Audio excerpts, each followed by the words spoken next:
Cool. All right. Well, we're gonna move into the next phase of the talk, and the next phase of the talk is an inspirational side. So I'm going to share my kind of what gives me inspiration. It's going to be connected to the fly links concept, so it's kind of a continuation, but it's going to be a little bit different. So I wanted to kind of warn anybody that felt like they had to get off the course, the call. But I did want we are going to kind of start about the next one is really going to be talking about the Ekklesia, and it's going to be tied into fishing links on the way that how we can interact with others through these gathering places and stuff. So with that, I'm gonna have a quick prayer and a word of thanks, and then we're going to introduce you to Lee Stuckey, who I believe is on the line. So, dear God, thank you for this day that you gave us today. Thanks for the opportunity to be allowed to be a part of the work that you do in this world. Thank you for the opportunity to be able to look at restoration of this world. Help us to be able to see others where they have a need. Help us to be able to love others where they have a need, and help us to just be in wonderment in awe of you. Amen. All right, guys.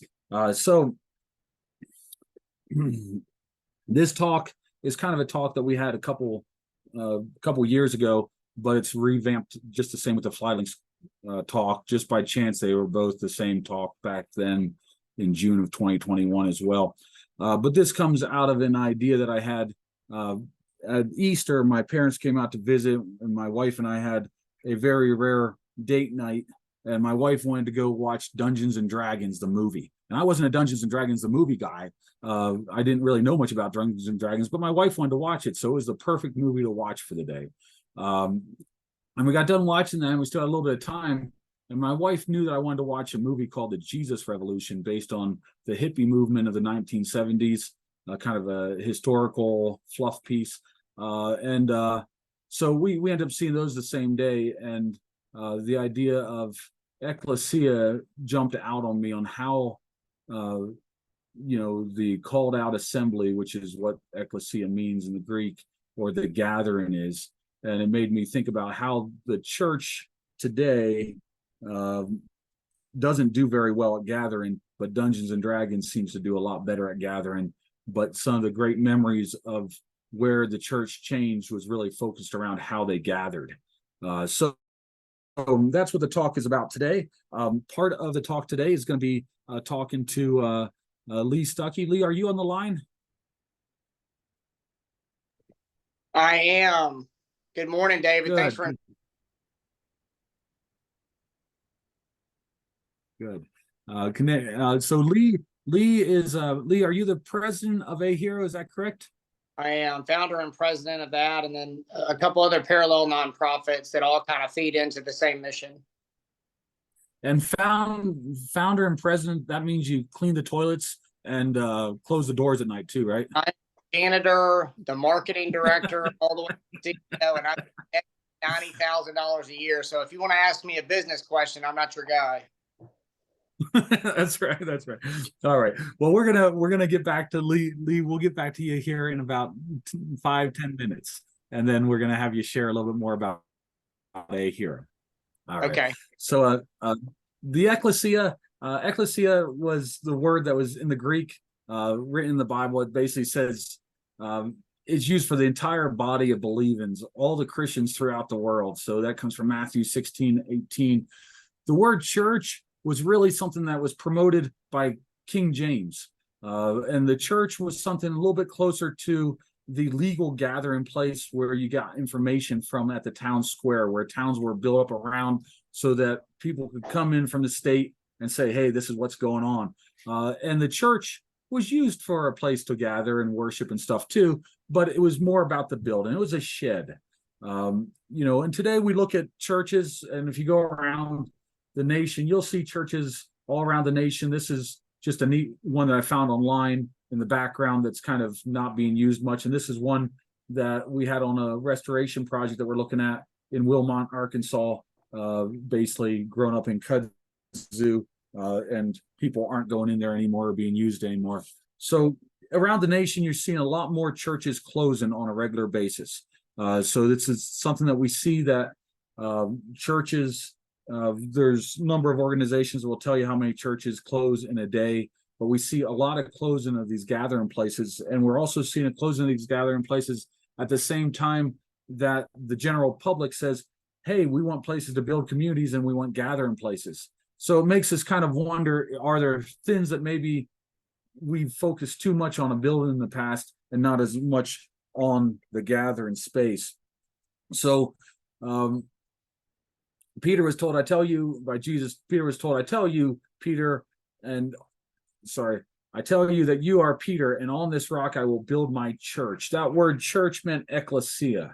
That word church didn't mean the cornerstone of some structure or shed or a gymnasium. It just meant the gathering of people and believers, or the called out ones, if you will. So in general, people have talked about what it means to be the church and go and share the love of Christ with others. And this has both positively and negatively affected civilization in different ways. And sometimes people push too much to make people think the way they do, and it gives kind of a bad name for what the church is. So, but the Ekklesia, the question that I have is, where is the proper gathering place for the Ekklesia? We want to have gatherings of believers. Is it on a couch talking to people late at night about things of God? Is it basically just sharing experiences and listen to people when they are confused and don't understand anything of God, but they know there's something out there? What does it mean to be the church or the Ekklesia? What does it mean to be the gathering of people? And it can be the church, but it doesn't have to be the building of the church. Places of wonderment and all. This is very common in people under 40 in particular, that I've noticed by mentoring people. Maybe it's just that I mostly mentor people under 40, but people under 40, you will tell them, hey, do you go to church? And they'll say, no, I don't go to church. My church is and they'll give you something outdoors. They'll say, my church is the mountain. My church is the river. My church is the lake. My church is, and they'll tell you what their church is. And my argument with that always is, well, that's not your church. The church is just a building. But that's a place that gives you wonderment and awe, and that's kind of a spiritual location for you. So, I don't think we can change how people are wired, where they're going to find wonderment and awe at. We are connected to ways of wonderment and awe in different avenues, sometimes through singing together, sometimes through being in an amazing place, sometimes through looking at magical artwork, things that just amaze us. So for us to tell somebody, okay, well, you have to be in wonderment and awe in this building that we created, well, the argument would be, as a gathering of believers, why don't we try to meet people in the places where they're already in wonderment and awe? So if we meet people in these places of wonderment and awe, and not only in the church, then I see that as being a way that we're restoring the gathering, or we're restoring the Ekklesia of believers. And that doesn't mean the same thing that, we've always come back and said, what does it look like if there's, a lot of people in a Christian tradition will say, okay, we're going to have a revival, and the great revivals of the past, the great revivals that led to abolitionists forming and saying, hey, we shouldn't own other people, the great revivals that led to a change in how we look at separation of church and state, the great revivals that led to a change in the view of how we look at corporate structure in America, the great revivals. There's a lot of ways that we've had revivals in the past, but this has always been focused on the gathering of people and not the building itself, and not the institution that lives inside the building or operates from inside the building. So quick history before we move on to the meat of this. The church started a long time ago, and it split early. 1,000 years after it started, there was a major split in the church. And then another 500 years later, there's another major split in the church. And now if you say, okay, well, who's Christian? There's a whole bunch of different denominations out there. and you start to get an idea of the flow graph or the flow chart of all the different denominations, and it becomes pretty confusing quickly.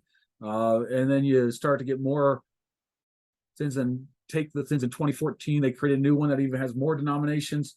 And this is only a small section of the denominations. It gets very confusing quickly when people start putting institutions to the word church. When they start thinking of what do these buildings look like, what do these institutions look like, what does it mean to stay in this institution, and if I'm in this institution, am I allowed to have this pastor? If I'm in this institution, am I allowed to have this pastor? How am I supposed to believe that the end of days will come if I'm in this denomination? How do I look at what the future looks like if I'm in that denomination? It becomes very quickly confusing. C.S. Lewis, an atheist turned Anglican layman that wrote some very logical pieces related to Christianity back in the 1940s, associated with trying to provide hope to the United Kingdom during World War II. Had his talks put together into a book called Mere Christianity. Mere Christianity just says, let's break all this down and just say what combines all these denominations, and what are the mere things that we can say, these are the things that make us a Christian or make us be followers of Christ. Christianity is only a small minority of the world's population would even claim to be a follower of Christ or a Christian. And then there's many other denominations, but not one of these denominations is even a percentage of the overall population of the world. So we think about these things of saying, hey, we need to keep this institution, we need to keep this way of gathering, when really it's our own comforts that we're trying to preserve, opposed to the church has constantly, or the Ekklesia has constantly been changing how it gathers over the years. So we have so much division in the church, and the world does not need to understand the history of institutions and buildings to be in awe and look for God. So Dodgener Keltner, who I do not believe is any kind of promotes one type of religion. He's a secular author from the University of California, Berkeley. But basically, one of his theses that he brings out in this book is that when people are in wonderment and awe, they look at the mystery of the unknown, and they are always looking for a small g God. And with that, this is kind of where we want to go with the future ideas of the Flylinks property and the AHERO's organization in Shorter, Alabama, is that let's allow community to be built around these fishing opportunities. Let's have this be a place of gathering of people where it can be an Ekklesia type of gathering if people are open to that, and put folks in wonderment and awe of an area that is restored back to something that can make you feel amazed, that is currently very much degraded, abused landscapes. So that's the concept. We are looking at doing this project with the AHERO's organization and Lee Stuckey, and the hope is that AHERO's will serve as a guardian program for stewardship on this long term, and then a Links Guide program. So it would create some men that could build connections to other people that can go out there and take people on a Flylinks 4-hour adventure and help them caddy, if you will, or guide them through there. And then other folks that will be part of the Guardians program will go out and do replanning or change access and casting lanes. So this is kind of the idea. So I'm going to introduce you a little bit to Lee here, and then I'm going to ask Lee a couple questions. So AHERO organization was connected to RiverSHARED through Resource Institute's 2022 National Stream Restoration Conference. And we were just sitting next to each other at a lunch, giving talks back to back. And it kind of created an opportunity. At that point, we were trying to figure out what does it look like for some of the applications of the Flylinks program. What does it look like for long-term maintenance stewardship? How could it work with caddies? How could you create a program for that? And we had a lot of questions, and I had prayers on where that would go. And I can say that the Heroes organization and the idea of what could happen through the Heroes organization associated with filings has been an answer to prayer. And the answer of prayers, sometimes it's just a mercy that allows us to continue on, even though it doesn't get answered the way that we think it's getting answered. And that's what I would say right now with AHERO, is we look at it as being a real mercy that God's shown us. Hey, this is a meaningful way that we can have these be worked into another community. So our hope is to promote all wonderment, gathering, community, fellowship, and stewardship. That looks an awful lot like an Ekklesia. So Fishing Links can be a gathering place to promote ecological, Ekklesia, and emotional restoration. So with that, Lise, can you talk to us in about 2 to 5 minutes a little bit about what AHEROes is and what the mission of AHEROes is? Yeah, absolutely. And sorry, I'm driving in Macon County, Alabama, and we need a giant Starlink. So I'm trying to stay in an area where I've got some reception. But yeah, AHERO started after 2009. I had 3 combat deployments, 6 deployments total. The 3 combat were very kinetic. Received a Purple Heart 2007, had a brain injury, a bunch of other stuff going on in my life. And ultimately, I went to shoot myself in 2009.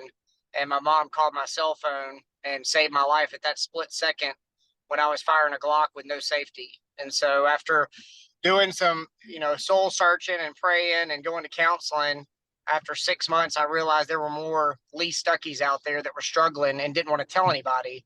My fear was always I wanted to get promoted and stay in the Marine Corps, and I didn't want to show weakness as a Marine officer. And so started the program back in 2010, and we've been running for about almost 14 years now. And we brought in over 11,600 and stopped over 500 suicides that we know about. And really, we've kind of morphed. We started with whitetail hunting, and then I realized everybody didn't like to hunt whitetail. And then we started fishing, and then we started turkey hunting. And then I realized people may not like to fish and hunt. And so then we started cycling programs and golf programs. And we've morphed all the way into having a record label and music therapy outside of Nashville. And so really anything legal, ethically, morally sound, we will do. And we will find a way to give somebody therapy, to include this year. We just started chestnut therapy, beehive therapy, and I research all types of therapy to get people outdoors.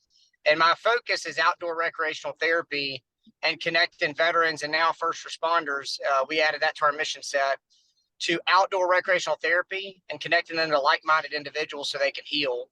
I've never done a single thing successful by myself, and I've failed a ton by myself. And I've seen successes through community and through pouring into a community and having a healthy community and a healthy tribe. And so that's what we wanted to create. And really everything we're doing or looking at with Fishing Links is ideal because we can get them out there, put them in a fire team type method with 4 people, and we can have leadership with them, and we can teach them and get outdoors with them and just learn each other. And it's awesome to see AHERO. I can see Facebook posts and people liking and tagging and commenting each other, and they met on a trip back in 2012.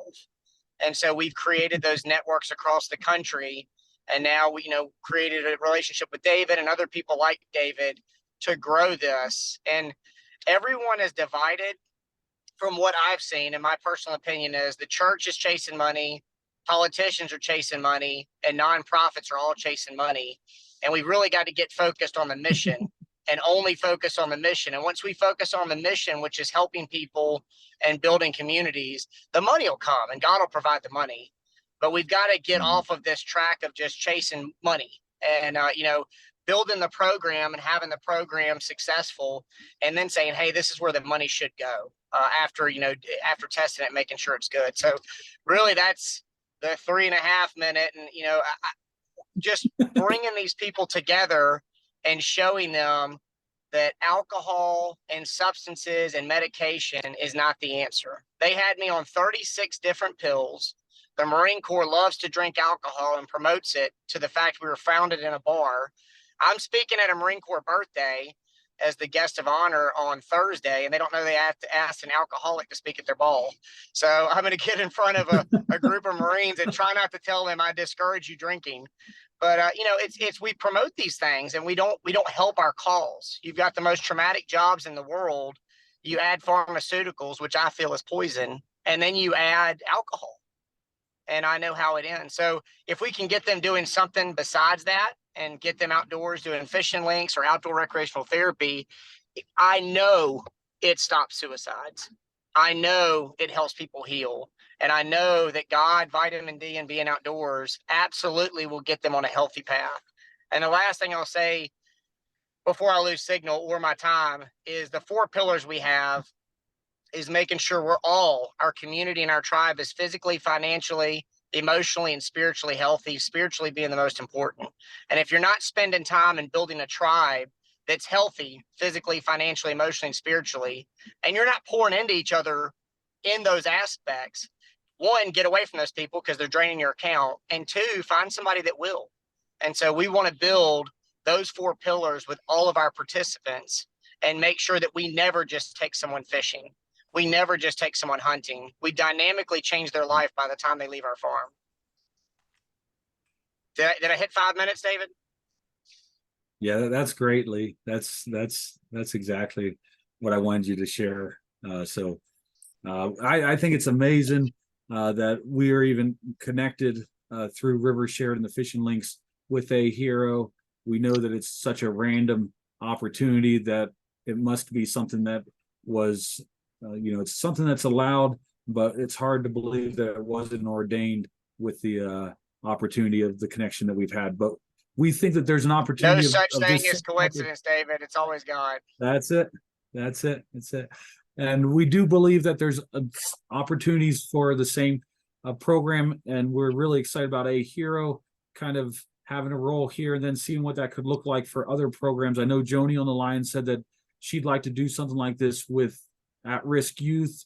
We're looking at at-risk youth in foster care program right after emancipation in Fort Collins, Colorado, but that's a little bit earlier in the process at doing a fishing links course in Fort Collins and saying, hey, what does it look like to deal with at-risk youth at that area and teach them how David, to run can I add to that? Can I add to that real Yes, quick sir. for the at-risk youth? It's so Yes. important to get to the at-risk youth and to teach the youth about all of this, because if they decide or end up being in the military or first responder or just in life, then you're building the skills and how they can identify that they're going through this stuff, and they have resources they know they can go to if they're ever struggling. So you're planting the seed now with these at-risk youth, because the majority of our Marine Corps, I did recruiting for recruiting.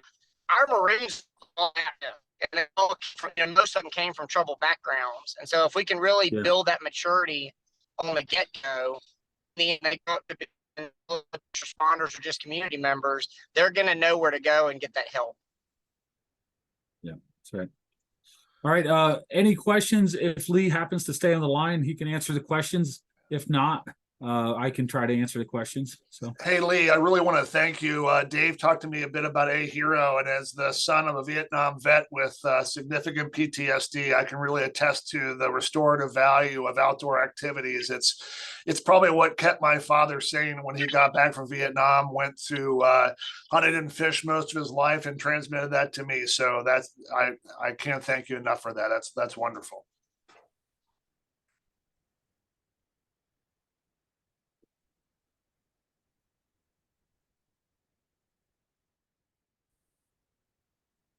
all right. Well, I appreciate it. I don't know if you can hear else? me because I'm one bar, but yeah.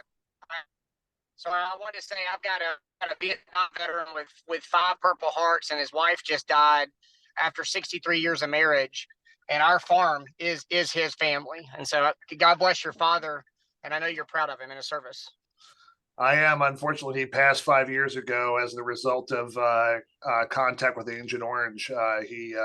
He was a helicopter pilot and sprayed it and would come back frequently soaked in it. So he had it was a pretty rough go there before he passed.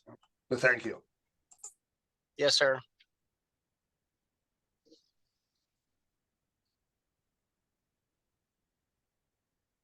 All right, we're gonna close with a word of thanks, and then I'll stay on the line for anybody that has questions. That way we can get done by 7. And I appreciate everybody giving us time today. Dear God, thank you so much for the opportunities that you give us, the opportunities for you to open our eyes to see people that are hurting, to open our eyes to see the hurt inside of us, to open our eyes to see the amazement and the wonder and the awe of your creation. We're amazed by you. Help us to live in ever more amazement. Help us to encourage each other, to be able to look towards others and be kind towards others this week. Thank you for letting everybody take time out of their schedule today to join us. And we're thankful for the people that will hopefully listen to this online. We're amazed, and help us to be ever more amazed. Amen. Amen. Amen. Wow, that got heavy from the lighthearted fly links to the truth of what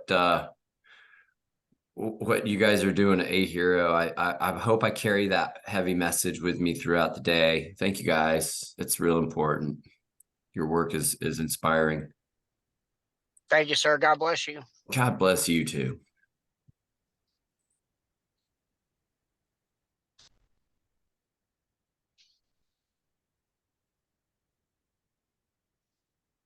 Lee, I'm excited about where this may go. So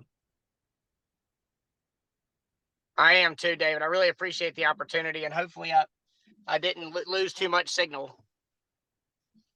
no, you came through as clear. If you lost anything, it must not have been important. Yeah, I've got my 94-year-old dad going to a land tour with me, and he's terrified of my driving while I'm talking to. So I think he thinks he wants to go to heaven now, so we don't have to finish this drive. Well, we'll let you get back to driving. Have a great day, Lee. You too. God bless you, my friend. Yep. Bye.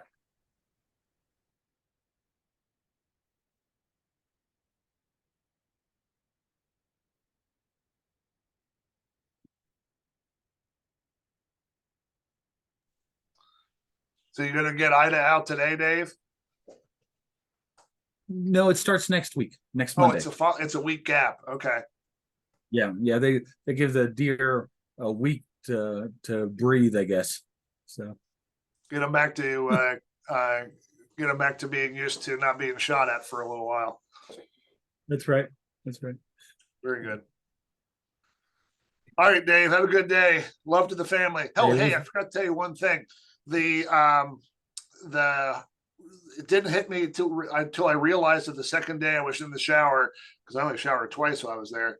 The holder that the shower nozzle sits in is cracked, and it's spritzing water on the ceiling. And I was wondering why the second day the water was dripping off the ceiling, but I finally looked and I'm like, oh, that's why it's that way. Oh, good. Well, yeah, I'll check it today. I haven't looked at that shower in a long time. So Yeah, little plumber's weld will probably solve the problem. yeah, I imagine so. Hey, All right, thanks, Dave. Eric. Have a great day. Thanks. You do. Bye-bye.